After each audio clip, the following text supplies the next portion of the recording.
ಪ್ರೀತಿಯ ವಿದ್ಯಾರ್ಥಿಗಳೇ, SSLC ಎಕ್ಸಾಮಿನೇಷನ್ಲಿ pass ಆಗಬೇಕಾದ್ರೆ ಒಂದಷ್ಟು ಲೆಕ್ಕಗಳನ್ನು ಮಾಡಬೇಕು, ಮಿನಿಮಮ್ ಬಂದೇ ಬರುವಂಥದ್ದು ಅಂತ ಕ್ಲಾಸಲ್ಲಿ ಈಗಾಗಲೇ ಸಾಕಷ್ಟು ಬಾರಿ ಹೇಳಲಾಗಿದೆ. ಇದರಲ್ಲಿ ಅತಿ ಮುಖ್ಯವಾಗಿ ಇರುವಂಥದ್ದು ಈಗ ಗ್ರಾಫ್ ಅನ್ನುವಂಥದ್ದು. ರಚನೆಗಳು ಹೇಗೋ ಗ್ರಾಫ್ ಕೂಡ ಹಾಗೇನೆ. ತುಂಬ ವಿದ್ಯಾರ್ಥಿಗಳು ಬಹಳ ಸುಲಭವಾಗಿ ಕಲಿತಾರೆ, ಒಂದಷ್ಟು ವಿದ್ಯಾರ್ಥಿಗಳಿಗೆ ಇದರಲ್ಲೂ ಕೂಡ ಸ್ವಲ್ಪ ಸಮಸ್ಯೆ ಇದೆ. ನೆನ್ಪಿಟ್ಕೊಳ್ಳಿ ಮಕ್ಕಳ, ತುಂಬ ಆಶ್ಚರ್ಯಕರ ವಿಚಾರ ಅಂದರೆ ನಿಮಗೆ 4ರಿಂದ 5ನೇವರೆಗೆ ಮಗ್ಗಿ ಬರೋರು ಎಲ್ಲರೂ ಕೂಡ ಗ್ರಾಫನ್ನು ತುಂಬ ಸುಲಭವಾಗಿ ಮಾಡ್ಬೋದು.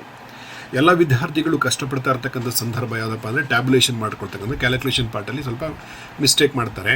ಸೊ ಅಲ್ಲಿ ಮಿಸ್ಟೇಕ್ ಆಯಿತು ಅಂತಂದರೆ ನಿಮಗೆ ಗ್ರಾಫಿಕಲ್ ರೆಪ್ರೆಸೆಂಟೇಷನ್ ಕೂಡ ಮಿಸ್ಟೇಕ್ ಆಗುತ್ತೆ. ನಾನು ಈ ವಿಡಿಯೋನಲ್ಲಿ ತುಂಬ ಕೆಳ ಹಂತದಿಂದ ನಿಮಗೆ ಎಕ್ಸ್ಪ್ಲೈನ್ ಮಾಡ್ತಾ ಹೋಗ್ತೀನಿ.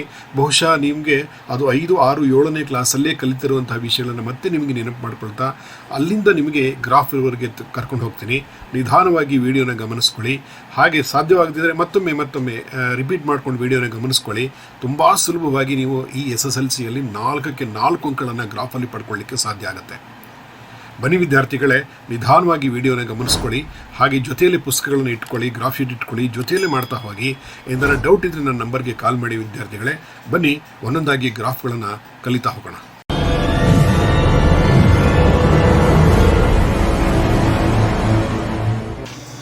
SSLC ಗಣಿತೀಯ 3ನೇ ಪಾಠವಾದ 2 ಚರಾಕ್ಷರವುಳ್ಳ ಏಕಕಾಲಿಕ ರೇಖಾತ್ಮಕ ಸಮೀಕರಣ ಜೋಡಿಗಳು. ಈ ಪಾಠದಲ್ಲಿ 4 ವಿಧವಾದ ಲೆಕ್ಕಗಳಿವೆ.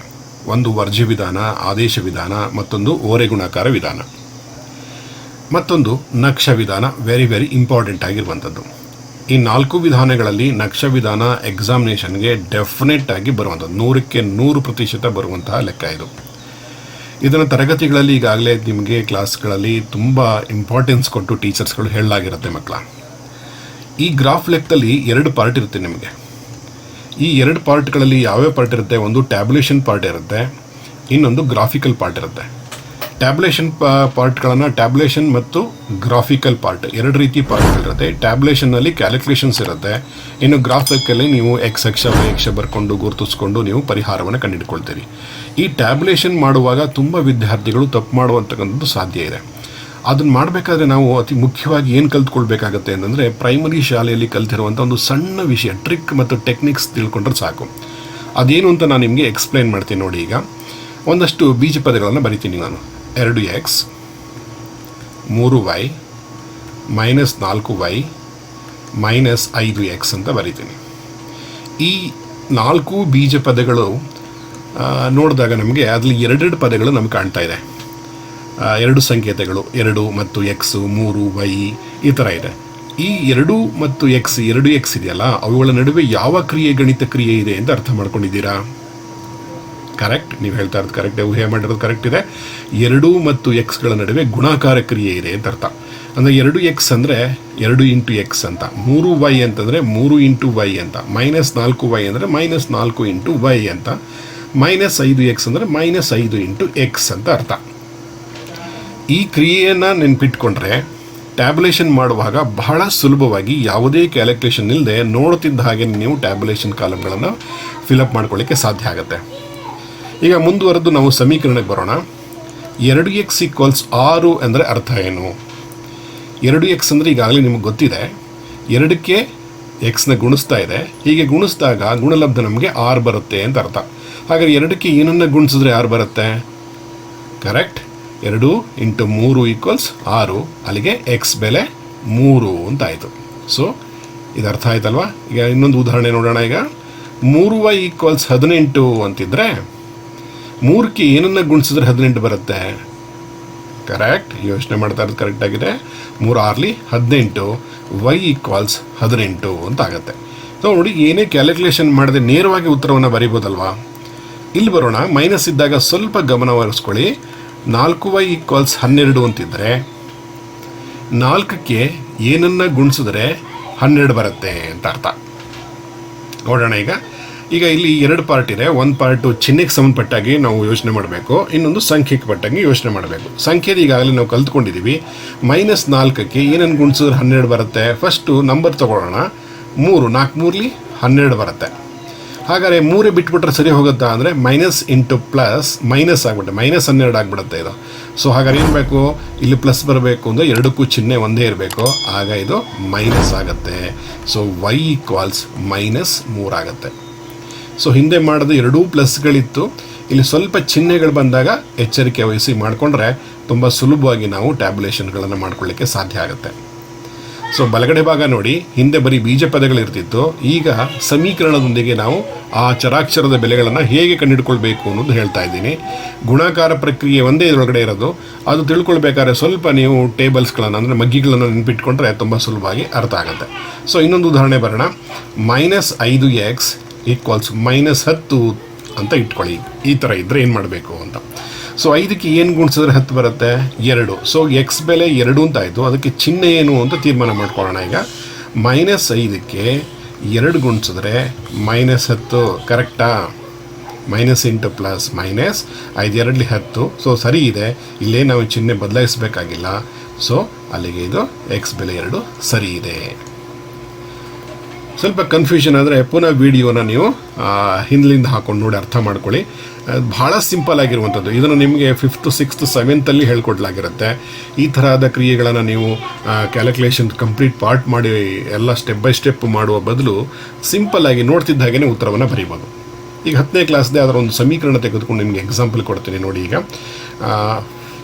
2x + y ಈಕ್ವಲ್ಸ್ 10 ಅಂತ ಇರುತ್ತೆ ನಮಗೆ. ಈಗ SSLC ಲೆಕ್ಕದಲ್ಲಿ ನಾವು ಟ್ಯಾಬ್ಯುಲೇಷನ್ ಮಾಡ್ಕೊಳ್ಬೇಕಾಗಿರುವ ರೀತಿಗೆ ಬರ್ತಾ ಇದ್ದೀನಿ. ಸೊ ಈ ಥರ ಟ್ಯಾಬ್ಯುಲೇಷನ್ ಇರುತ್ತೆ. ಇದರಲ್ಲಿ ನಾವು ಎಷ್ಟು ಬೆಲೆಗಳ ಎಕ್ಸ್ ಬೆಲೆಗಳನ್ನು ಪಡ್ಕೊಂಡು ಕೊಟ್ಟು y ಬೆಲೆಗಳನ್ನು ಪಡ್ಕೊಳ್ತಾ ಹೋಗ್ತೀವಿ. ಸೊ ಇಲ್ಲಿ ನಾನು ಒಂದು ಸಿಂಪಲ್ ಟೆಕ್ನಿಕ್ ಹೇಳ್ಕೊಡ್ತೀನಿ ಹೇಗೆ ಅಂತ ಗಮನಿಸ್ಕೊಳ್ಳಿ ಮಕ್ಕಳ. ಎಕ್ಸ್ ಬೆಲೆ 0 ಆದಾಗ ಅಂತ ಫಸ್ಟ್ ತಗೊಳ್ಳಿ. ಈಗ ಎಕ್ಸ್ಗೆ ನಾವು ಕೊಡುವ ಬೆಲೆಗಳು y ಅದು ಬರುತ್ತೆ ಅಂತ ಅರ್ಥ. ಎಕ್ಸ್ ಬೆಲೆ 0 ಅಂತಂದರೆ ಎಕ್ಸ್ ಪಾರ್ಟ್ ಕಂಪ್ಲೀಟ್ ಇಲ್ಲ ಅಂತ ಅರ್ಥ. ಇದಿಲ್ಲ ಅಂತ ಇಟ್ಕೊಳ್ಳಿ, ಅಂದರೆ ನಿಮ್ಮ ಬೆರಳಲ್ಲಿ ಆ ಲೆಕ್ಕದ ಮುಚ್ಚಿಬಿಡಿ ಎಕ್ಸ್ ಪಾರ್ಟ್ ಕಂಪ್ಲೀಟ್ ಆಗಿ. ಆಗ y ಬೆಲೆ ಎಷ್ಟು ಉಳ್ಕೊಳ್ಳುತ್ತೆ? y ಈಕ್ವಲ್ಸ್ 10 ಅಲ್ವಾ? ಸೊ ಎಸ್ y ಬೆಲೆ 10 ನೋಡಿ. ಒಂದು ನಿರ್ದೇಶಾಂಕ ಬಿಂದು ನಮಗೆ ಗ್ರಾಫಿಗೆ ಬೇಕಾಗಿರೋದು ಬಂದ್ಬಿಡ್ತು. ಸೊ ನೆಕ್ಸ್ಟು ಎಕ್ಸ್ಗೆ ಬೆಲೆ ಕೊಡೋಕೆ ಹೋಗ್ಬೇಡಿ, ವೈಗೆ ಬೆಲೆ ಕೊಟ್ಬಿಡಿ. y ಬೆಲೆ 0 ಮಾಡಿಬಿಡೋಣ. ಈಗ y ಬೆಲೆ 0 ಮಾಡಿಬಿಟ್ರೆ y ಪಾರ್ಟ್ ಕಂಪ್ಲೀಟ್ ಇಲ್ಲ ಅಂತ, y ಬೆಲೆ ಇಲ್ಲವೇ ಇಲ್ಲ, ಏನು ಉಳ್ಕೊಂಡಿಲ್ಲ ಅಥವಾ ಅದನ್ನು ಮುಚ್ಚಿಬಿಡಿ ಅಂತ ಬೆರಳಲ್ಲಿ. ಈಗ 2x ಈಕ್ವಲ್ಸ್ 10. 2x ಅಂದರೆ ಈಗಾಗಲೇ ಹಿಂದೆ ಅರ್ಥ ಮಾಡ್ಕೊಂಡಿದ್ರಿ. 2x ಅಂದರೆ 2 × x ಅಂತ. 2ಗೆ ಏನನ್ನು ಗುಣಿಸಿದ್ರೆ 10 ಬರುತ್ತೆ. ಕರೆಕ್ಟ್ ಅಲ್ವಾ? ನೀವು ಯೋಚನೆ ಮಾಡಿರೋದು 5. ಸೊ ನೋಡಿ, ಈಗ ನಿಮ್ಮ ಗ್ರಾಫಿಕಲ್ಲ ಮೊದಲನೇ ಸಮೀಕರಣದ 1 ನಿಮಿಷದ ಒಳಗಡೆ ಟ್ಯಾಬ್ಯುಲೇಷನ್ ಕಾಲಮ್ ಫಿಲಪ್ ಆಗಿಬಿಡುತ್ತೆ. ಸೊ 3 ಬೆಲೆ ನಮಗೆ 3 ಬೆಲೆ 4 ಬೆಲೆ ಕೊಟ್ಟಿದ್ದಲ್ಲ ಅಂದರೆ 2 ಬೆಲೆ ಕೊಟ್ಟರೆ ಸಾಕು, ಕಂಪ್ಲೀಟ್ ಗ್ರಾಫ್ ಕರೆಕ್ಟಾಗಿ ಬರುತ್ತೆ. ಎಕ್ಸಾಕ್ಟಾಗಿ ಮ್ಯಾಚ್ ಆಗುವಾಗೆ ನಿಮಗೆ ಕ್ಯಾಲ್ಕುಲೇಷನ್ ತಪ್ಪಿಲ್ಲದಂಗೆ ಇದನ್ನು ಗಮನಿಸ್ಕೊಂಡು ಈ ಟೆಕ್ನಿಕ್ನ ಬಳಸ್ಕೊಳ್ಳಿ. ಬಹಳ ಸುಲಭವಾಗಿ ಮೊದಲನೇ ಸಮೀಕರಣಕ್ಕೆ ಮೊದಲ ರೇಖಾನಕ್ಷೆ, ಸರಳ ರೇಖಾನಕ್ಷೆ ಬಂದ್ಬಿಡುತ್ತೆ. ಸೊ ಇನ್ನೊಂದು ಉದಾಹರಣೆ ಕೊಡ್ತೀನಿ ನೋಡೋಣ. 2x - y ಈಕ್ವಲ್ಸ್ 2 ಅಂತಿದೆ. ಸೊ ಮತ್ತೆ ಟೇಬಲ್ ರಚನೆ ಮಾಡ್ಕೊಳ್ಳೋಣ.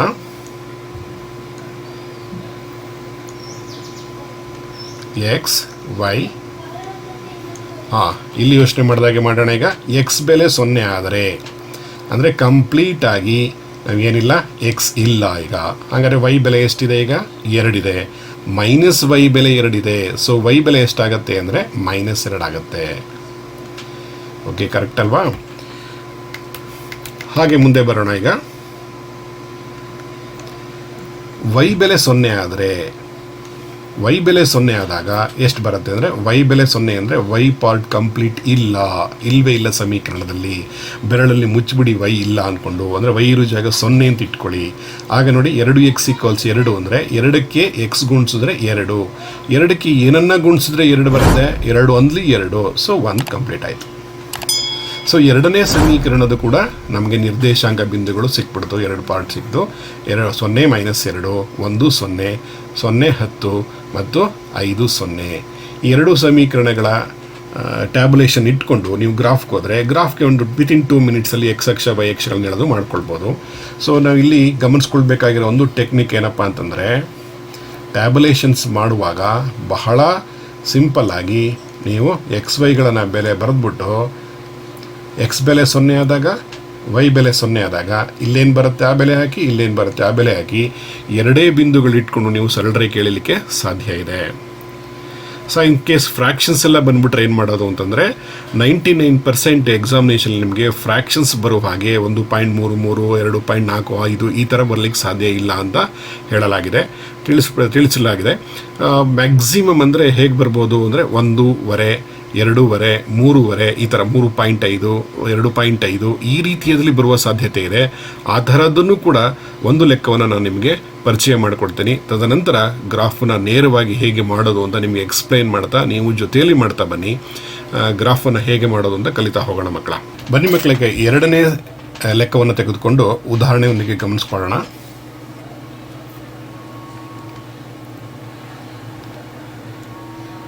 ನೋಡಿ ಲೆಕ್ಕ ಹೇಗಿದೆ.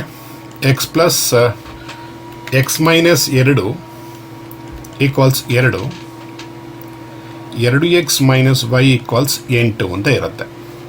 ಇದನ್ನು ನೀವು ಗ್ರಾಫಿಕಲ್ ಮೆಥಡ್ ನಕ್ಷಾ ವಿಧಾನದಿಂದ ಇದಕ್ಕೆ ಪರಿಹಾರವನ್ನು ಕಂಡುಹಿಡಿಯಬೇಕು. ಸೊ ಮೊದಲನೇ ಸಮೀಕರಣವನ್ನು ಬರ್ಕೊಳ್ಳೋಣ. ಕ್ಷಮಿಸಿ,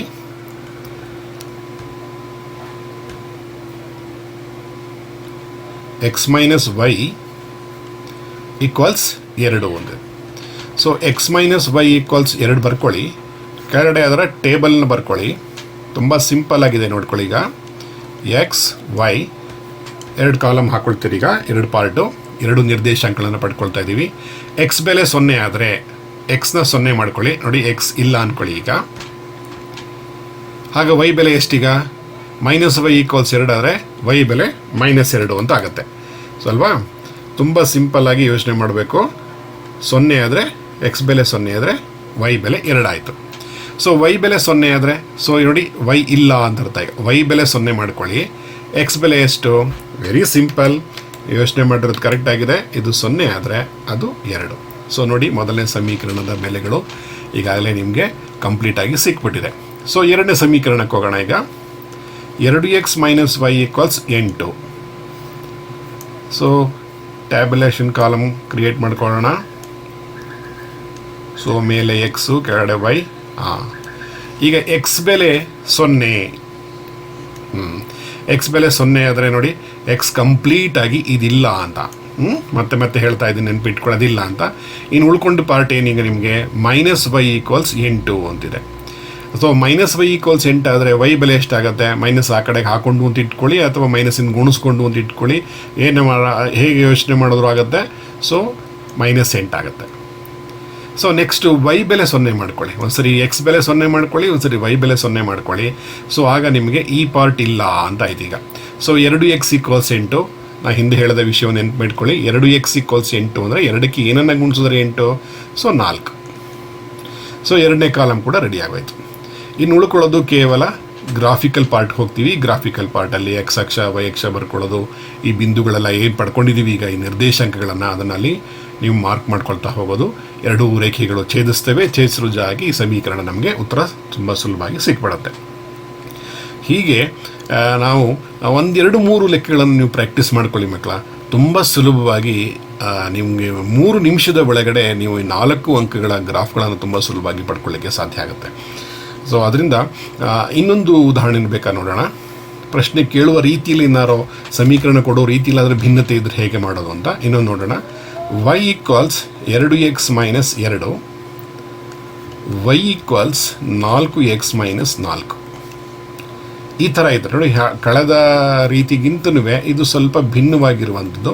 ಅಂದರೆ ಸಮೀಕರಣವನ್ನು ಸ್ವಲ್ಪ ಆಲ್ಟ್ರೇಷನ್ ಮಾಡ್ಕೊಂಡು ಮಾಡಿರುವಂಥದ್ದು. ನೋಡೋಣ. ಮೊದಲನೇದು y ಈಕ್ವಲ್ಸ್ 2x ಮೈನಸ್ 2.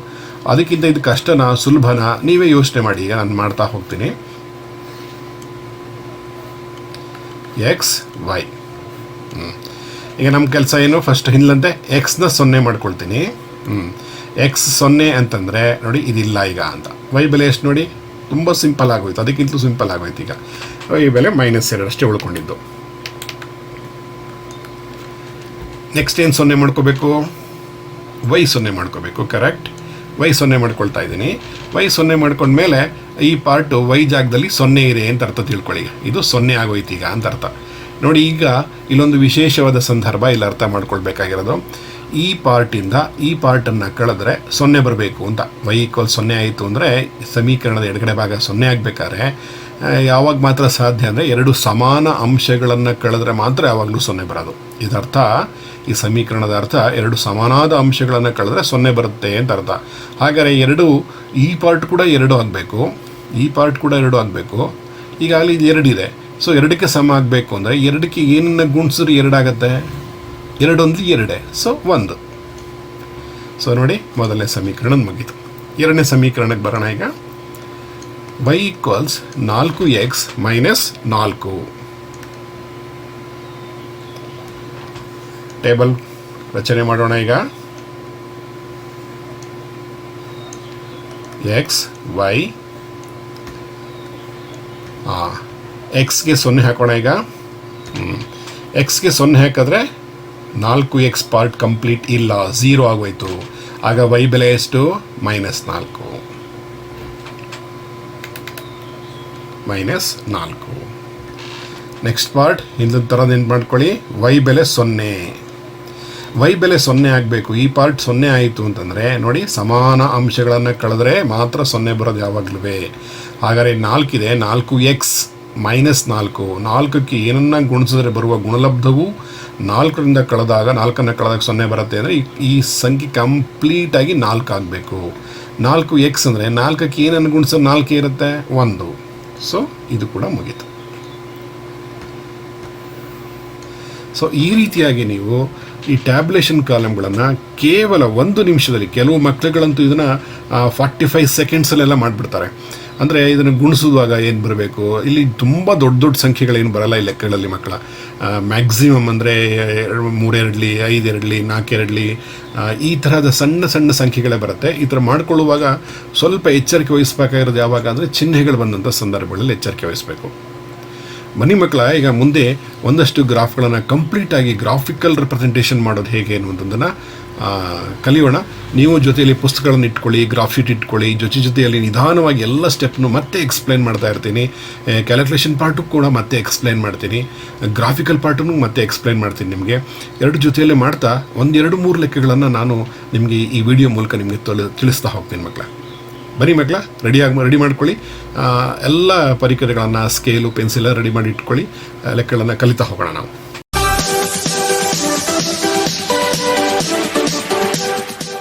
ಬನ್ನಿ ಮಕ್ಕಳ, ಈಗ ಮೊದಲನೇ ಲೆಕ್ಕವನ್ನು ಗ್ರಾಫಿಕಲ್ ಆಗಿ ನಾವು ಸಾಧಿಸೋದನ್ನು ನೋಡೋಣ. ಈಗ ಪರಿಹಾರನ ಕಂಡುಹಿಡಿಯಲು ಸರಿ, ಮೊದಲನೇ ಸಮೀಕರಣ ಈ ರೀತಿಯಾಗಿದೆ.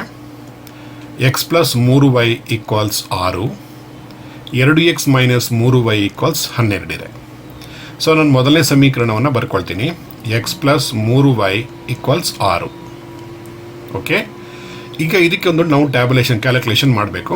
ಈಗಾಗಲೇ ಹಿಂದೆ ಹೇಳಿಕೊಟ್ಟ ಹಾಗೆ ನಿಮಗೆ x ಬೆಲೆಗಳಿಗೆ ಮತ್ತು y ಬೆಲೆಗಳಿಗೆ ನಾವು ಟ್ಯಾಬ್ಯುಲೇಷನ್ ಕ್ರಿಯೇಟ್ ಮಾಡ್ಕೊಳ್ಳೋಣ. ಸೊ ಇಲ್ಲಿ x ಬೆಲೆ 0 ಆದರೆ ಅಂತಿದೆ. ಸೊ ಫಸ್ಟು x ಬೆಲೆಯನ್ನು 0 ಮಾಡ್ಕೊಳ್ಳೋಣ. ಸೊ x ಬೆಲೆ 0 ಆದರೆ ಉಳ್ಕೊಳ್ಳೋದು 3y = 6. 3ಕ್ಕೆ ಏನನ್ನು ಗುಣಿಸಿದ್ರೆ 6. ಸೊ 3 ಎರಡ್ಲಿ 6, ಸೊ 2 ಬಂತು. ನೋಡಿ ಎಷ್ಟು ಸಿಂಪಲ್ಲಾಗಿ ಗೊತ್ತಾಗ್ತಾ ಇದೆ ಅಲ್ಲ. ಈಗ y ಬೆಲೆ 0 ಆದರೆ ಎಷ್ಟು? y ಬೆಲೆ 0 ಮಾಡ್ಕೊಳ್ಳೋಣ. ಈಗ y ಬೆಲೆ 0 ಆದರೆ 3y ಪಾರ್ಟ್ ಇಲ್ಲ ಅಂತ ಇಟ್ಕೊಳ್ಳಿ, ಮುಚ್ಚಿಬಿಡಿ ಅದನ್ನು. So x = 6. ಸೊ ನೋಡಿ, ವಿತಿನ್ 20 ಸೆಕೆಂಡ್ಸ್ ಒಳಗಡೆ ಮೊದಲನೇ ಟ್ಯಾಬ್ಯುಲೇಷನ್ ಮುಗಿಯಿತು. ಸೊ ಎರಡನೇದಕ್ಕೆ ಬರೋಣ. ಈಗ ಎರಡನೇದರಲ್ಲಿ 2x - 3y = 12. ಪುನಃ ಟ್ಯಾಬ್ಲೆಟ್ ಬರ್ಕೊಳ್ಳಿ, ಕ್ರಿಯೇಟ್ ಮಾಡ್ಕೊಳ್ಳಿ, ಸ್ಕೇಲ್ ಪೆನ್ಸಿಲ್ ಇಟ್ಕೊಂಡು ಟ್ಯಾಬ್ಯುಲೇಷನ್ ಬರ್ಕೊಳ್ಳಿ. ಈಗ x ಬೆಲೆ 0 ಆದರೆ, ಸೊ x ಬೆಲೆ 0 ಆದರೆ ಅಂದರೆ ಇದು ಕಂಪ್ಲೀಟ್ 2x ಇಲ್ಲ, ಯಾಕೆಂದರೆ 2 × 0 0 ಆಗಿಬಿಡುತ್ತೆ. ಸೊ 3ಕ್ಕೆ ಏನನ್ನು ಗುಣಿಸಿದ್ರೆ 12 ಬರುತ್ತೆ. ಯೋಚನೆ ಮಾಡಿ, 3 4 12 ಬರಬೇಕು. ಸೊ ಇಲ್ಲಿ -3 ಮತ್ತು y-ಗೆ 4 ಹಾಕಿದ್ರೆ ಏನಾಗುತ್ತೆ? -12 ಆಗಿಬಿಡುತ್ತೆ. ನಮ್ಗೆ ಬೇಕಾಗಿರೋದು ಇಲ್ಲಿ +12 ಆದ್ದರಿಂದ y ಬೆಲೆ ಏನಾಗಬೇಕೀಗ? ಅದು ಕೂಡ ಮೈನಸಲ್ಲಿ ಇರಬೇಕು. So it becomes -4. -4 ಆಯಿತು. ಅರ್ಥ ಆಯಿತು ಅಂತ ಭಾವಿಸ್ಕೊಳ್ತೀನಿ ಮಕ್ಕಳ. ಈಗ ನೆಕ್ಸ್ಟ್ y ಬೆಲೆ 0 ಆದರೆ, y ಬೆಲೆ 0 ಆದಾಗ ಕಂಪ್ಲೀಟಾಗಿ ಈ ಪಾರ್ಟ್ ಇಲ್ಲ, y ಬೆಲೆ ಕಂಪ್ಲೀಟ್ ಇಲ್ಲ. ಉಳ್ಕೊಳ್ಳೋದು 2x - 12 ಮಾತ್ರ. ಸೊ 2x - 12 ಮಾತ್ರ ಅಂತಂದರೆ 2ಕ್ಕೆ ಏನನ್ನು ಗುಣಿಸಿದ್ರೆ 12? 6. ಸೊ 6. ಸೊ ಕಂಪ್ಲೀಟಾಗಿ ನಿಮಗೀಗ ಆನ್ಸರ್ ಸಿಕ್ತು. ಈಗ ಟ್ಯಾಬ್ಯುಲೇಷನ್ ಆಯಿತು. ಇಷ್ಟಕ್ಕೆ ಗ್ರಾಫ್ ಸಿಗುತ್ತೆ ನಿಮಗೆ, ಕರೆಕ್ಟಾದ ಉತ್ತರ ನಿಮಗೆ ಸಿಕ್ಬಿಡುತ್ತೆ. ಸೊ ಇಲ್ಲಿ 2 ನಿರ್ದೇಶಾಂಕಗಳು ಯಾವ್ಯಾವ್ದು ಬಂತಿದ್ದು, 0 2 ಮೊದಲನೇ ಸಮೀಕರಣದಲ್ಲಿ, ಇನ್ನೊಂದು 6 0 ಬಂತು. ಫಸ್ಟ್ ಯಾವಾಗಲೂ ಎಕ್ಸ್ ಅಕ್ಷದ ಬೆಲೆಯನ್ನು ಹಾಕ್ಕೊಂಡು ಆಮೇಲೆ ವೈ ಅಕ್ಷದ ಬೆಲೆ ಗುರುತಿಸ್ತೀವಲ್ವ, ಇಲ್ಲೂ ಅಷ್ಟೇ ಎಕ್ಸ್ ಬೆಲೆಗಳನ್ನು ಫಸ್ಟ್ ಬರ್ಕೊಳ್ಬೇಕು, ಆಮೇಲೆ ವೈ ಅಕ್ಷದ ಬರ್ಕೊಳ್ತೀವಿ. ಸೊ ಇಲ್ಲಿ 0 -4 6 ಮತ್ತು 0. ಇದು ಮೊದಲನೇ ಸಮೀಕರಣದ 2 ನಿರ್ದೇಶಾಂಕಗಳು, ಇದು ಎರಡನೇ ಸಮೀಕರಣದ 2 ನಿರ್ದೇಶಾಂಕ ಬಿಂದುಗಳ ಬೆಲೆ ಬಂತು. ಇನ್ನು ಮುಂದಿನ ಪಾರ್ಟ್ ಏನು, ನಾವು ಗ್ರಾಫಿಕಲ್ ಆಗಿ ಮಾಡುವಂಥದ್ದು. ಗ್ರಾಫಲ್ಲಿ ಈ ಬಿಂದುಗಳನ್ನು ಗುರುತಿಸಿ ಈ ಸಮೀಕರಣಕ್ಕೆ ನಾವೇನು ಮಾಡಬೇಕು, ಪರಿಹಾರವನ್ನು ಕಂಡುಹಿಡಿಯಬೇಕು. ಬನ್ನಿ ಮಕ್ಕಳ, ಈಗ ಸ್ಕೇಲು ಪೆನ್ಸಿಲ್ನ ರೆಡಿ ಮಾಡ್ಕೊಳ್ಳಿ. ನಾವು ಗ್ರಾಫಿಕಲ್ ಪಾರ್ಟ್ ಪಕ್ಕದಲ್ಲಿ ಕಾಣ್ತಾ ಇದೆ ನಿಮಗೆ, ಅದರಲ್ಲಿ ನಾವು ಈಗ ರಚನೆ ಮಾಡ್ತಾ ಹೋಗೋಣ.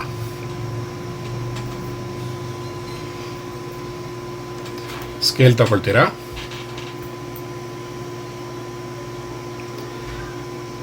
ನಿಮ್ಗೆ ಈಗಾಗಲೇ ಗೊತ್ತಿದೆ ಎಕ್ಸ್ ಅಕ್ಷ ವೈ ಅಕ್ಷಗಳು ಪರಸ್ಪರ ಲಂಬವಾಗಿರಬೇಕು. ಇಲ್ಲಿ ಒಂದು ನೀವು ಗಮನಿಸಬೇಕಾಗಿರೋ ಅತಿ ಮುಖ್ಯವಾದ ವಿಷಯ ಏನಂತಂದರೆ, ಎಕ್ಸ್ ಅಕ್ಷ ಮತ್ತು ವೈ ಅಕ್ಷಗಳನ್ನ ಹೇಳ್ಕೊಳ್ಬೇಕಾದ್ರೆ ಇಲ್ಲಿ ಸೂಕ್ಷ್ಮವಾಗಿ ಗಮನಿಸಿ ನೋಡಿ. ನಿಮಗೆ ಇಲ್ಲಿ ಸಣ್ಣ ಗೆರೆಗಳ ಮತ್ತು ದಪ್ಪ ಗೆರೆಗಳಿದೆ. ಈ ದಪ್ಪ ಗೆರೆಗಳು ಪ್ರತಿ 1 ಸೆಂಟಿಮೀಟರ್ನ ಅಳತೆಗಳಾಗಿರ್ತವೆ. ಸೊ ನೀವು ಅಕ್ಷವನ್ನು ಎಳೆಯುವಾಗ ಅದು ಅಡ್ಡವಾದ ಎಕ್ಸ್ ಅಕ್ಷವಾಗಲಿ ಅಥವಾ ಲಂಬವಾದ ವೈ ಅಕ್ಷವಾಗಲಿ ಯಾವಾಗಲೂ ಆ ದಪ್ಪ ಗೆರೆಯ ನೇರಕ್ಕೆ ಕರೆಕ್ಟಾಗಿ ಎಳಿಬೇಕು.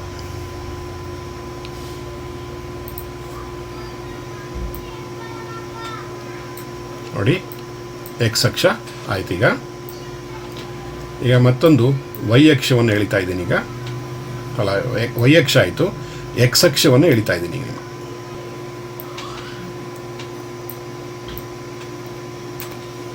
ಎಕ್ಸ್ ಅಕ್ಷ ಮತ್ತು ವೈ ಅಕ್ಷಗಳು ಯಾವಾಗಲೂ ಪರಸ್ಪರ ಲಂಬವಾಗಿರಬೇಕು. ಅದೆಲ್ಲ ನಿಮಗೆ ನೆನಪಿದೆ ಅಂತ ಭಾವಿಸ್ಕೊಳ್ತೀನಿ. 2 ಅಕ್ಷಗಳು ಕೂಡುವ ಜಾಗವನ್ನು ನಾವು ಮೂಲ ಬಿಂದು ಓ ಅಂತ ಸೂಚಿಸ್ತೀವಿ. ಅದರ ನಿರ್ದೇಶಾಂಕ ಯಾವಾಗಲೂ ನೆನಪಿಟ್ಕೊಳ್ಳಿ, ಮೂಲ ಬಿಂದುವಿನ ನಿರ್ದೇಶಾಂಕ 0 0 ಆಗಿರುತ್ತೆ. ಈಗ ಪ್ರತಿ 1 ಸೆಂಟಿಮೀಟರ್ಗೂ ನಾನು ಬಿಂದುಗಳಿಗೆ ಬೆಲೆಗಳನ್ನು ಕೊಡ್ತಾ ಹೋಗ್ತೀನಿ. ಎಕ್ಸ್ ಅಕ್ಷದ ಫಸ್ಟು 1 2 3 4 5 6 7 8.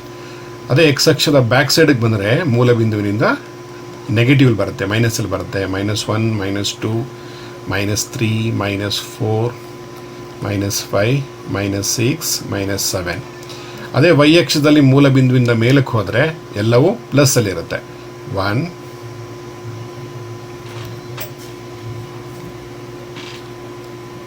2 3 4 5 6.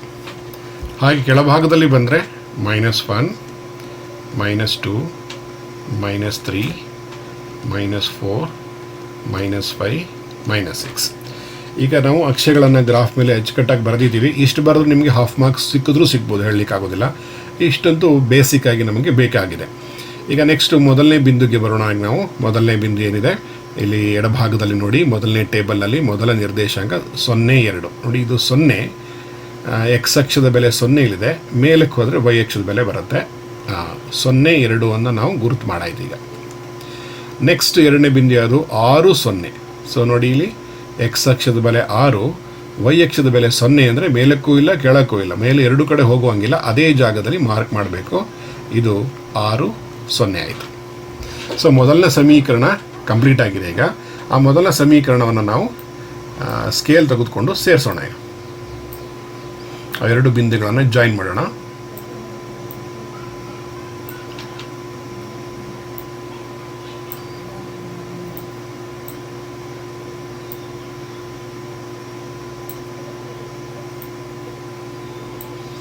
ಸೊ ಸ್ಕೇಲ್ ತಗೊಂಡು ನೀವು ಜಾಯಿನ್ ಮಾಡುವಾಗ ಸಾಮಾನ್ಯವಾಗಿ ಬಿಂದುವಿಂದ ಬಿಂದುಗೆ ಸೇರಿಸ್ಬೇಡಿ.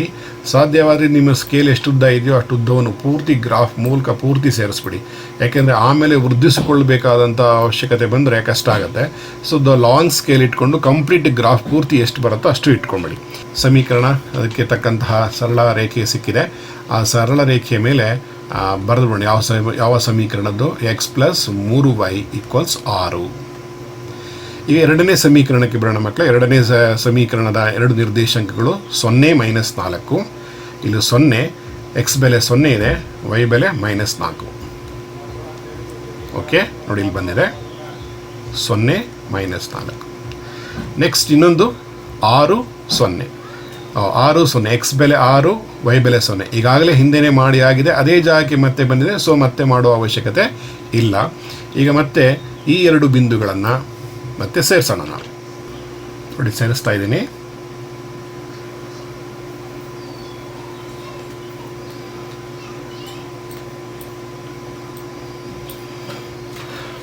ಈ ಸಮೀಕರಣದ ಈ ಸರಳ ರೇಖೆಗೆ ನಾವು ಇನ್ನೊಂದು ಹೆಸರನ್ನು ಕೊಡೋಣ.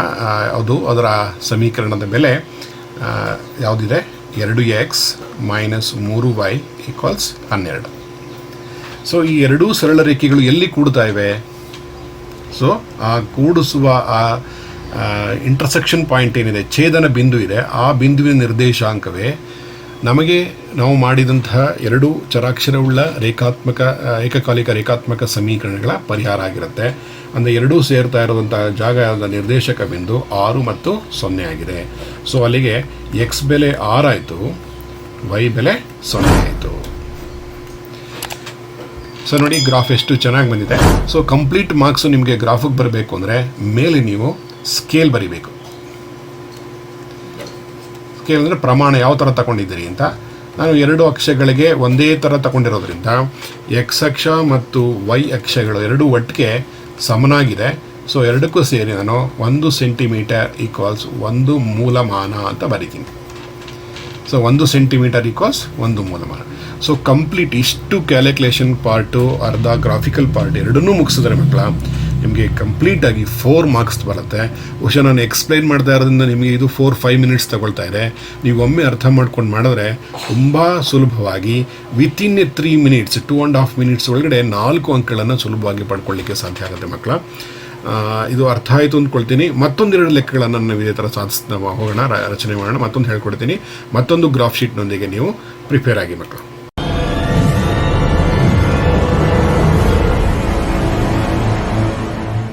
ಬನ್ನಿ ಮಕ್ಕಳ, ಈಗ ಎರಡನೇ ಲೆಕ್ಕವನ್ನು ಪ್ರಾರಂಭಿಸೋಣ. ಲೆಕ್ಕ ಹೇಗಿದೆ: 2x plus 3y equals 9, 4x plus 6y equals 18. ಇದನ್ನು ನಾವು ಗ್ರಾಫಿಕಲ್ ಆಗಿ ಸಾಧಿಸಿ ಪರಿಹಾರವನ್ನು ಕಂಡುಹಿಡಿಯಬೇಕು. ಸೊ ಈಗಾಗಲೇ ಹಿಂದಿನ ಲೆಕ್ಕದಲ್ಲಿ ನಿಮ್ಗಾಗಲೇ ಒಂದಷ್ಟು ಪರಿಚಯ ಇರೋದ್ರಿಂದ ಇದನ್ನು ಸ್ವಲ್ಪ ವೇಗವಾಗಿ ಹೋಗ್ತೀನಿ. 2x ಪ್ಲಸ್ 3y ಮೊದಲನೇ ಸಮೀಕರಣವನ್ನು ಬರ್ಕೊಳ್ತಾ ಇದ್ದೀನಿ. ಈಗ ಅದಕ್ಕೆ ಟ್ಯಾಬ್ಯುಲೇಷನ್ ಈಗಾಗಲೇ ಆಗಿದೆ. ಸೊ ಎಕ್ಸ್ ಬೆಲೆಗಳು ಮತ್ತು ವೈ ಬೆಲೆಗಳನ್ನು ಗುರುತಿಸ್ಕೊಳ್ತಿದ್ದೀನಿ. ಈಗ ಎಕ್ಸ್ ಬೆಲೆಯನ್ನು 0, ವೈ ಬೆಲೆಯನ್ನು 0 ಫಸ್ಟೇ ಬರ್ಕೊಂಡು ಬಿಡ್ತೀನಿ. ನೋಡಿ ಹಿಂದೆ ಕಲ್ತಿರೋದ್ರಿಂದ ಎಕ್ಸ್ ಬೆಲೆ 0 ಆಯಿತು ಅಂತಂದರೆ ಉಳ್ಕೊಳ್ಳೋದು, ನೋಡಿ ಎಕ್ಸ್ ಬೆಲೆ 0 ಆಯಿತು ಅಂದರೆ ಉಳ್ಕೊಳ್ಳೋದು 3y ಈಕ್ವಲ್ಸ್ 9 ಅಂತ. ಸೊ 3y ಈಕ್ವಲ್ಸ್ 9 ಅಂದರೆ 3 ಇಂಟು 9 ಅಂತೇಳಿ. ಸೊ 3 3ಲಿ 9. ಸೊ ನಿಮಗೆ ಈಗ ಸಿಕ್ಕಿದ್ದ ಬೆಲೆ ಎಕ್ಸ್ ಬೆಲೆ 0 ಆದರೆ ವೈ ಬೆಲೆ 3, 3 3ಲಿ 9 ಆಯಿತು. ಈಗ ವೈ ಬೆಲೆ 0 ಆಯಿತು ಅಂತ ಇಟ್ಕೊಳ್ಳಿ. ವೈ ಬೆಲೆ 0 ಆಯಿತು ಅಂತಂದರೆ ಇದಿಲ್ಲ, ವೈ ಇಲ್ಲ, ಕಂಪ್ಲೀಟ್ ಇಲ್ಲ. ಅಂದರೆ 2x ಈಕ್ವಲ್ಸ್ 9. ಎರಡಕ್ಕೆ ಏನನ್ನು ಗುಣಿಸಿದ್ರೆ 9 ಬರುತ್ತೆ, ಅಥವಾ ಯಾವುದರ 2 ಪಟ್ಟು 9. ಸೊ ಇದು 4.5, 4.5 ಅಂತ ಕರಿತೀವಿ. ಇದು ಅರ್ಥ ಆಯಿತು ಅಂದ್ಕೊಳ್ತೀನಿ. ಹಿಂದೆ ಇದನ್ನು ಎಕ್ಸ್ಪ್ಲೈನ್ ಮಾಡಿರಲಿಲ್ಲ, ಈಗ ಅರ್ಥ ಆಗುತ್ತೆ ನೋಡಿ. 2 ಇಂಟು ಎಕ್ಸ್ ಅಂದರೂ ಒಂದೇ, ಎಕ್ಸ್ನ 2ರಷ್ಟು ಅಂದರೂ ಒಂದೇ. ಸೊ ಯಾವುದರ 2ರಷ್ಟು 9 ಆಗುತ್ತೆ? ಸೊ 4/2 2ರಷ್ಟು. ಸೊ ಅಥವಾ ನೀವು 2 ಈ ಕಡೆ ಕಳಿಸ್ಕೊಂಡ್ರೆ 2ನ್ನ 2ರಿಂದ 9 ಭಾಗಿಸಿದ್ರು ಕೂಡ 9ರ 2 ಭಾಗ ಕೂಡ 4/2 ಆಗುತ್ತೆ. ಆ ಥರ ಬೇಕಾದ್ರೂ ಅರ್ಥ ಮಾಡ್ಕೊಳ್ಳಿ. ಅಥವಾ ಎಕ್ಸ್ನ 2ರಷ್ಟು 9 ಅಂದರೆ ಎಕ್ಸ್ಗೆ ಯಾವ ಬೆಲೆಯನ್ನು ನೀಡಿದ್ರೆ ಅದರ ಡಬಲ್ 9 ಆಗುತ್ತೆ, 4/2 ಆಗುತ್ತೆ. ಸೊ ಕಂಪ್ಲೀಟ್ ಆಯಿತು. ಸೊ ಈಗ ಮೊದಲ ನಿರ್ದೇಶಾಂಕ 0 3 ಆಯಿತು, ಎರಡನೇ ನಿರ್ದೇಶಾಂಕ 4.5 0 ಆಯಿತು. ಸೊ ಕಂಪ್ಲೀಟಾಗಿ ಹೀಗೆ ಮೊದಲನೇ ಸಮೀಕರಣದ ನಮಗೆ ಉತ್ತರ ಸಿಕ್ಕಿದೆ. ಈಗ ಅದರದ್ದು 2 ನಿರ್ದೇಶಾಂಕ ಸಿಕ್ಕಿದೆ. ಸೊ ಎರಡನೇ ಸಮೀಕರಣಕ್ಕೆ ಬರ್ಕೊಳ್ಳೋಣ. ಎರಡನೇ ಸಮೀಕರಣ ಏನಿದೆ, 4x ಪ್ಲಸ್ 6y ಈಕ್ವಲ್ಸ್ 18 ಅಂತಿದೆ. ಓಕೆ, ಈಗ ಮಾಮೂಲಿ ಪ್ರೋಸೆಸ್ ಅದೇ ಥರ ಮಾಡ್ಕೊಂಡು ಹೋಗೋಣ. ಎಕ್ಸ್ ಬೆಲೆ 0 ಆದರೆ ಈಗ ಎಕ್ಸ್ ಬೆಲೆನ 0 ಮಾಡ್ತಾ ಇದ್ದೀನಿ. ಈಗ ಎಕ್ಸ್ ಬೆಲೆ 0 ಆಯಿತು ಅಂದರೆ ಕಂಪ್ಲೀಟ್ ಇದಿಲ್ಲ ತಿಳ್ಕೊಳ್ಳಿ. 6y ಈಕ್ವಲ್ಸ್ 18 ಆಯಿತು. 6y ಈಕ್ವಲ್ಸ್ 18 ಅಂತ ಅರ್ಥ, 6ಕ್ಕೆ ವೈ ಗುಣಿಸಿದ್ರೆ 18 ಅಂತ ಅರ್ಥ. ಅಲ್ಲಿಗೆ ವೈಗೆ ಯಾವ ಜಾಗದಲ್ಲಿ ಈ ವೈ ಜಾಗಕ್ಕೆ ಏನು ಬಂದರೆ 18 ಆಗುತ್ತೆ? 6 3ಲಿ 18. ಸೊ ಓಕೆ ಅಲ್ಲ, ಅರ್ಥ ಆಯ್ತಲ್ಲ? 6 3ಲಿ 18 ಆಯಿತು. Okay fine. ಈಗ ವೈ ಬೆಲೆನ 0 ಬರ್ಕೊಳ್ತೀನಿ. ಸೊ ವೈ ಬೆಲೆ 0 ಆದರೆ ಎಕ್ಸ್ ಬೆಲೆ ಎಷ್ಟು ಊಹೆ ಮಾಡಿ ಮಕ್ಕಳ. ಈಗ ನಿಮಗೆ ಬಹಳ ಸುಲಭವಾಗಿ ಗೊತ್ತಾಗುತ್ತೆ ನೋಡಿ. ಇದರಲ್ಲೂ ಸ್ವಲ್ಪ ನಿಮಗೆ 0.5 ಬರುತ್ತೆ. ನಾವು ನಿಮಗೆ ಕ್ಲೂ ಕೊಡ್ತಾ ಇದ್ದೀನಿ. 4ಕ್ಕೆ ಎಷ್ಟನ್ನು ಗುಣಿಸಿದ್ರೆ 18 ಬರುತ್ತೆ. 1 ಗುಣಿಸಿದ್ರೆ 4 1 4 ಆಗಲ್ಲ, 4 2 8 ಆಗಲ್ಲ, 4 3 12 ಆಗಲ್ಲ, 4 4 16 ಆಗಲ್ಲ, 4 5 20 ಮುಂದೆ ಕೊಟ್ಟಾಯಿತು, ಜಾಸ್ತಿ ಆಗೋಯ್ತಲ್ವಾ. ಸೊ 4 4 16, ಇಲ್ಲೇ 18, 4 5 20, 18ಕ್ಕಿಂತ ಜಾಸ್ತಿ ಆಗೋಯ್ತು. ಸೊ ಹಾಗಾದರೆ ಇದು 4 4 ಅಥವಾ 4 5 ಇವೆರಡರ ನಡುವೆ ಎಲ್ಲೋ ಬರುತ್ತೆ ಅಂತ ಆಯ್ತಾಯಿದ್ದಾರೆ. ಸೊ ಸಾಮಾನ್ಯವಾಗಿ ಒಂದು ಚಾನ್ಸ್ ತಗೊಂಡು ನೋಡಿ, ನಿಮಗೆ ಅದು 4.5 ಆಗಿರುತ್ತಾ, 4.5 ಆಗಿರುತ್ತೆ. 4.5 ಅದನ್ನು ಗುಣಿಸ್ಕೊಂಡು ನೋಡಿ ಬೇಕಾದ್ರೆ. 4.5 ಇಂಟು 4 ಗುಣಿಸಿ 18 ಬರುತ್ತೆ ನೋಡಿ. 18 ಪಾಯಿಂಟ್ 0 ಅಂದರೆ 18 ಬರುತ್ತೆ. ಸೊ ಹೀಗೆ ನಿಮಗೆ ಬಹಳ ಸಿಂಪಲ್ ಟೆಕ್ನಿಕ್ ಅಷ್ಟೇ. ಇದನ್ನು ಒಂದು ಟೆಕ್ನಿಕ್ನ ಬಳಸ್ಕೊಂಡ್ರೆ, ಒಂದು ಸ್ಕಿಲ್ ಅಷ್ಟೇ ಇವೆಲ್ಲ. ಯಾರು ಟೇಬಲ್ಸ್ ತುಂಬ ಚೆನ್ನಾಗಿ ನೀವು ಹೇಳಲಿಕ್ಕೆ ಕಲ್ತಿರ್ತೀರೋ ಅವರೆಲ್ಲ ನೋಡ್ತಿದ್ದ ಹಾಗೇ ಭಾಳ ಬೇಗ ಇದನ್ನು ನೀವು ಟೇಬಲ್ಸಲ್ಲೆಲ್ಲ ಕ್ಲಿಯರ್ ಮಾಡ್ಕೊಂಡ್ಬಿಡ್ಬೋದು. ಸೊ ಈಗ 2 ನಿರ್ದೇಶಾಂಕಗಳು ಯಾವ್ಯಾವ್ದು ಬಂತು? 0 3 ಮತ್ತೊಂದು 4.50. ಸೊ ನೋಡಿ, ಟ್ಯಾಬ್ಯುಲೇಷನ್ ಕಾಲಮ್ ಕಂಪ್ಲೀಟ್ ಆಗೋಯಿತು. ಈ ಟ್ಯಾಬ್ಯುಲೇಷನ್ ಕಂಪ್ಲೀಟ್ ಆಯಿತು ಅಂದರೆ ನಿಮಗೆ 2 ಮಾರ್ಕ್ಸ್ ಡಿಫ್ರೆಂಟ್ ಆಯಿತು. ಈಗ ನಮಗೆ ಗ್ರಾಫಿಕಲ್ ಪಾರ್ಟಿಗೆ ಬರೋಣ. ಈ ಗ್ರಾಫಿಕಲ್ ಪಾರ್ಟ್ನಲ್ಲಿ ನಮಗೆ ಸ್ಕೇಲ್ನ ಅವಶ್ಯಕತೆ ಇದೆ. ಹಿಂದೆ ಹೇಳಿದ ಹಾಗೆ ನೀವು ನಿಮಗೆ ಪೂರ್ಣ ಸಂಖ್ಯೆ ಬರುವಂತಹ ದಪ್ಪ ಗೆರೆಗೆ ನೀವು ಗ್ರಾಫ್ ಲೈನನ್ನು ಎಳ್ಕೊಳ್ಬೇಕಾಗತ್ತೆ, ಎಕ್ಸ್ ಅಕ್ಷ ಮತ್ತು ವೈ ಅಕ್ಷಗಳನ್ನು.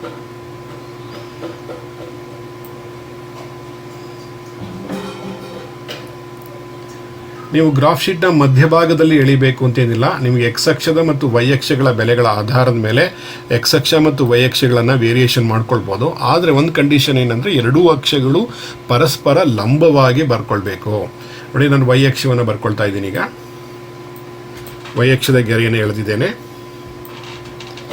ಈಗ ನಂತರ ಎಕ್ಸ್ ಅಕ್ಷದ ಗೆರೆಯನ್ನು ಹೇಳ್ಕೊಳ್ತಾ ಇದ್ದೀನಿ. ಅದಕ್ಕೆ ಲಂಬವಾಗಿ ಪರಸ್ಪರ ಎಕ್ಸಾಕ್ಟಾಗಿ ಲಂಬವಾಗಿ ಬರಬೇಕಾದ.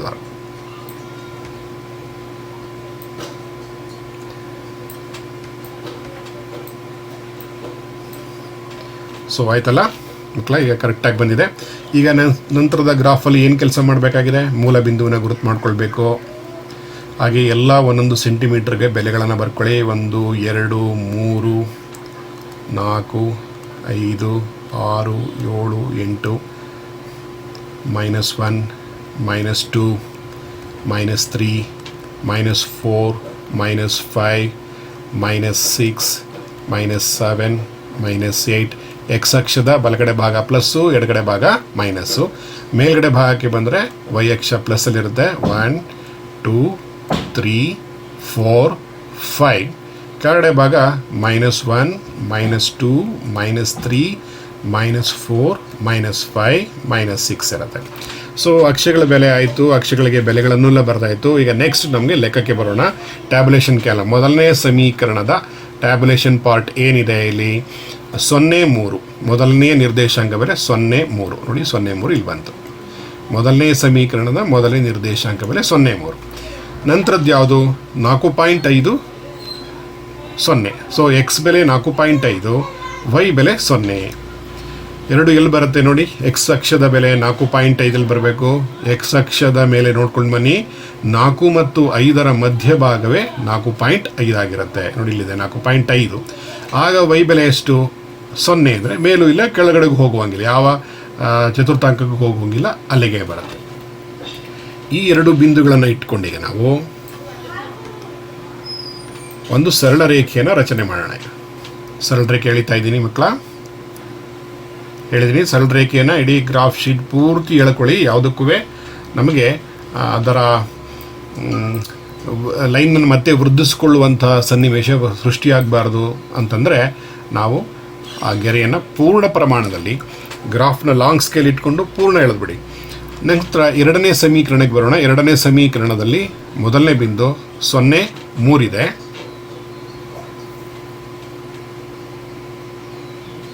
ಅದೇ ಜಾಗ ಬರುತ್ತೆ. 4.5 0 ಅದು ಕೂಡ ಅದೇ ಜಾಗ ಬರುತ್ತೆ.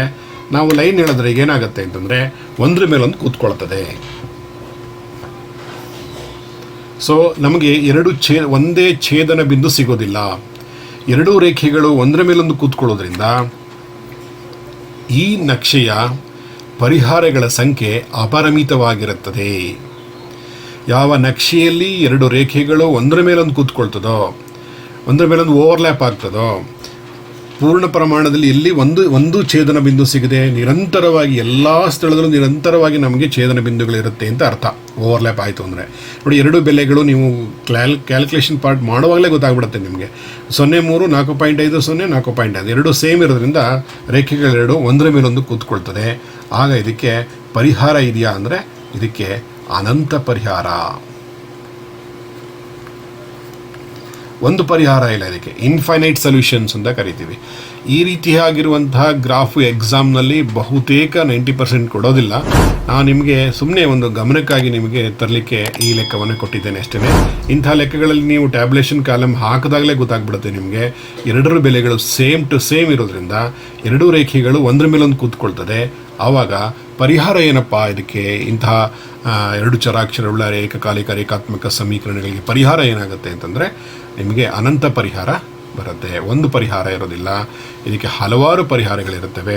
ಎಷ್ಟು? ಅನಂತ, ಲೆಕ್ಕವಿಲ್ಲದಷ್ಟು ಪರಿಹಾರ ಇದೆ ಅಂತ ಅರ್ಥ ಆಗುತ್ತೆ. ಮುಂದಿನ ಲೆಕ್ಕಕ್ಕೆ ಹೊಸ ಲೆಕ್ಕವನ್ನು ತೆಗೆದುಕೊಂಡು ಮಾಡೋಣ ಮಕ್ಕಳ. ಮತ್ತೊಂದು ಗ್ರಾಫ್ ಶೀಟ್ ಇಟ್ಕೊಂಡು ರೆಡಿಯಾಗಿ.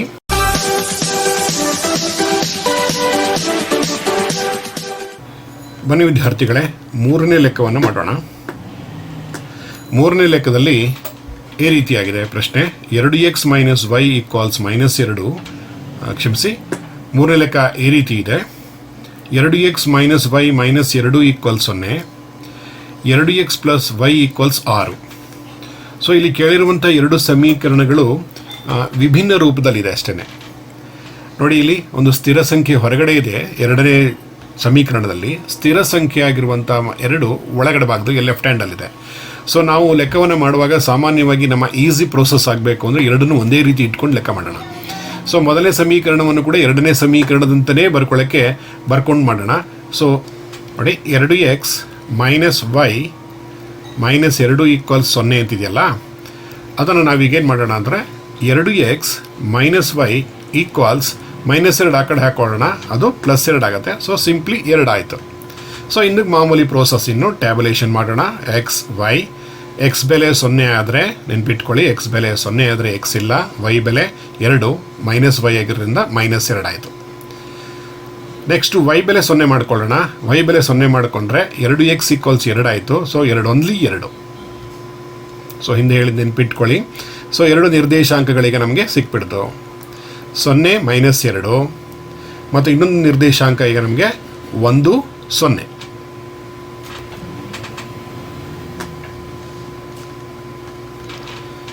ಈ ಎರಡನೇ ಸಮೀಕರಣ ಬರ್ಕೊಳ್ಳೋಣ. ಅಲ್ಲಿ ನಾವೇನು ಆಲ್ಟ್ರೇಷನ್ ಮಾಡೋ ಅವಶ್ಯಕತೆ ನಮಗೇನಿಲ್ಲ. ಅಲ್ಲಿ ಆಲ್ಟ್ರೇಷನ್ ಮಾಡುವಂಥ ಅವಶ್ಯಕತೆ ಇಲ್ಲ. ಯಾಕೆಂದರೆ ನಮ್ಮ ಸ್ಥಿರ ಸಂಖ್ಯೆ ನಾ ಹಿಂದೆ ಹೆಂಗೆಲ್ಲ ಮಾಡ್ಕೊಂಡ್ಬಂದಿದ್ದು ಅದೇ ರೀತಿಯಲ್ಲಿದೆ.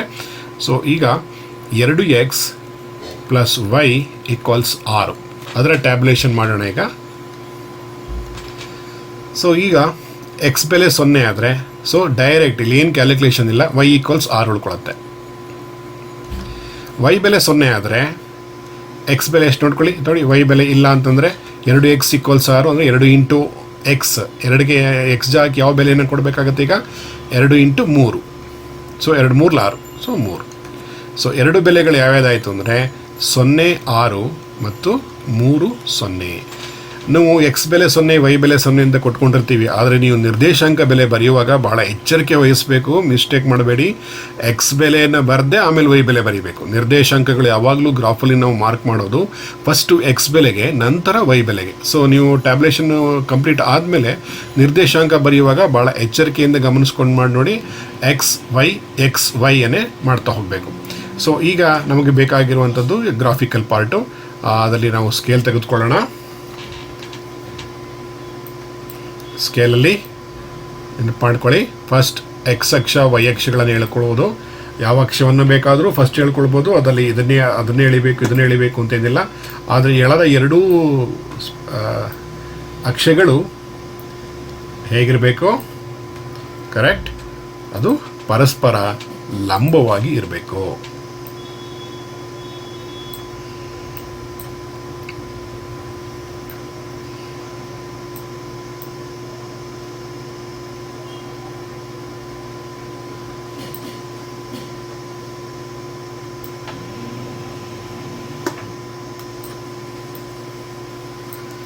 ಸೊ ಅಕ್ಷಗಳು ಎಳೆದಾಗಿದೆ. ಅಕ್ಷಗಳ ಎಳೆದ ಮೇಲೆ ಇನ್ನು ಮಾಮೂಲಿ ಮೂಲ ಬಿಂದುವನ್ನು ಗುರುತಿಸ್ಕೊಳ್ಳೋದು, ಹಾಗೆ ಎಕ್ಸ್ ಅಕ್ಷದ ಮೇಲಿನ ಬೆಲೆಗಳನ್ನೆಲ್ಲ ಬರೆಯೋದು, ಪ್ರತಿ ಒಂದೊಂದು ಸೆಂಟಿಮೀಟರ್ಗೂ ಬರ್ಕೊಳ್ತಾ ಹೋಗಿ.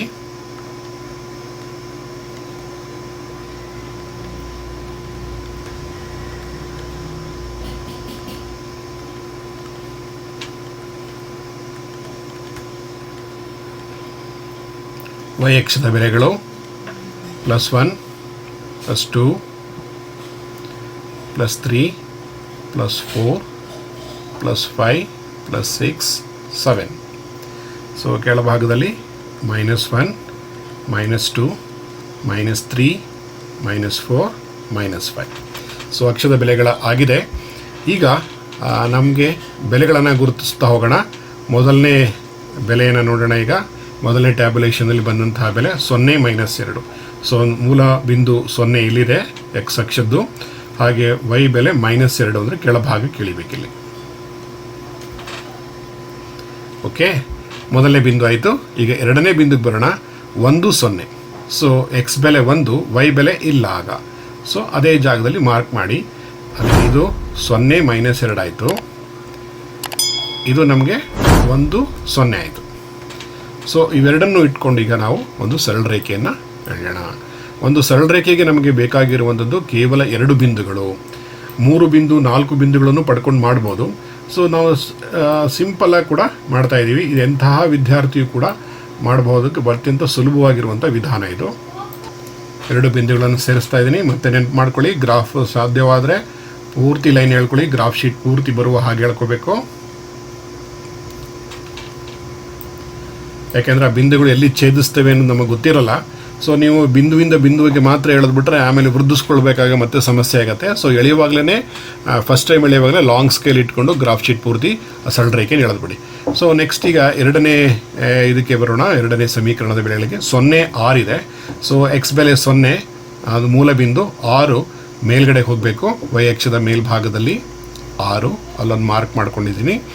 ಸೊ ಇಲ್ಲಿ ಬಂದಂತಹ ಬೆಲೆ 0 6. ಸೊ ಎರಡನೇ ಬೆಲೆ ಯಾವುದಿದೆ? 3 0. ಸೊ ಇಲ್ಲಿದೆ 3 0. 3 ಎಕ್ಸ್ ಅಕ್ಷದ ಬೆಲೆ 3 ಇಲ್ಲಿದೆ. ಆಗ ವೈ ಅಕ್ಷದ ಬೆಲೆ ಇಲ್ಲ ಅಂತಂದರೆ ಇದೇ ಜಾಗದಲ್ಲಿ ನೀವು ಮಾಡಬೇಕು. 3 0 ಆಯಿತು. ಸೊ ಇವೆರಡನ್ನು ಇಟ್ಕೊಂಡೀಗ ಮತ್ತೊಂದು ಸರಳ ರೇಖೆಯನ್ನು ಎಳೆಯೋಣ.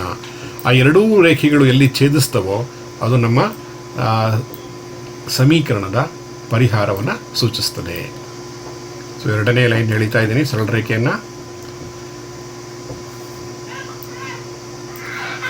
ಸೊ ಈಗ ನಮಗೆ 2 ರೇಖೆಗಳು ಸ್ಪಷ್ಟವಾಗಿ ಛೇದಿಸ್ತಿರುವ ಜಾಗ ನಮಗೆ ಕಾಣ್ತಾ ಇದೆ. ಆ ಛೇದಿಸ್ತಾ ಇರುವ ಬಿಂದುವಿನ ನಿರ್ದೇಶಾಂಕ ಕಂಡುಹಿಡ್ಕೊಳ್ಳೋದು ಹೇಗೆ ಅಂತಂದರೆ ವೆರಿ ಸಿಂಪಲ್. ನೀವು ಛೇದಿಸುತ್ತಿರುವ ಬಿಂದುವಿನಿಂದ ಎಕ್ಸ್ ಅಕ್ಷದ ಕಡೆಗೆ ಒಂದು ಸಮಾನಾಂತರ ರೇಖೆಯನ್ನು, ವೈ ಅಕ್ಷದ ಕಡೆಗೆ ಒಂದು ಸಮಾನಾಂತರ ರೇಖೆಯನ್ನು ಎಳೆದ್ರೆ ನಿಮಗೆ ಆಗ ಅದರ ನಿರ್ದೇಶಾಂಕ ಎಷ್ಟು ಅನ್ನುವಂಥದ್ದು ಸಿಗುತ್ತೆ. ಹಾಗೆ ವೈ ಅಕ್ಷಕ್ಕೆ ಒಂದು ಸಮಾನಾಂತರ ರೇಖೆಯನ್ನು ಎಳೆಯೋಣ.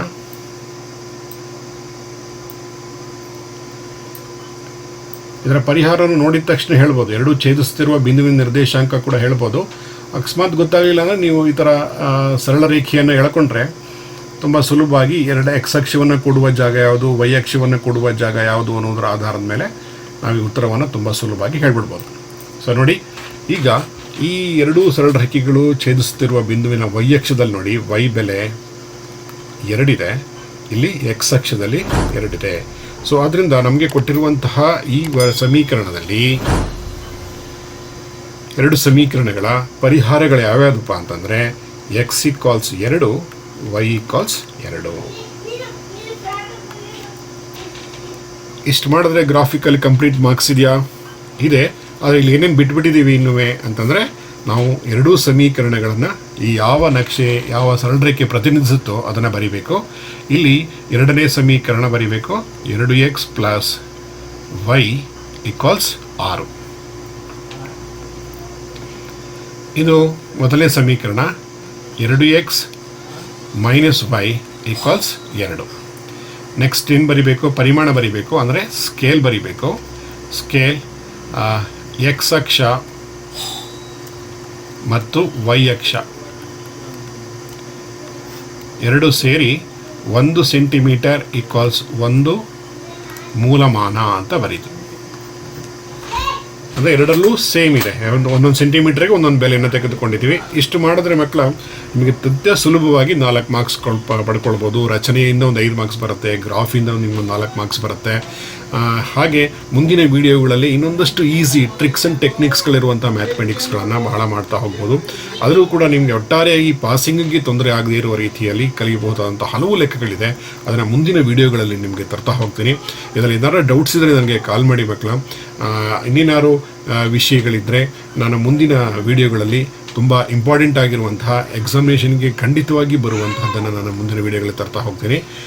ಥ್ಯಾಂಕ್ ಯು ವೆರಿ ಮಚ್ ವಿದ್ಯಾರ್ಥಿಗಳೇ.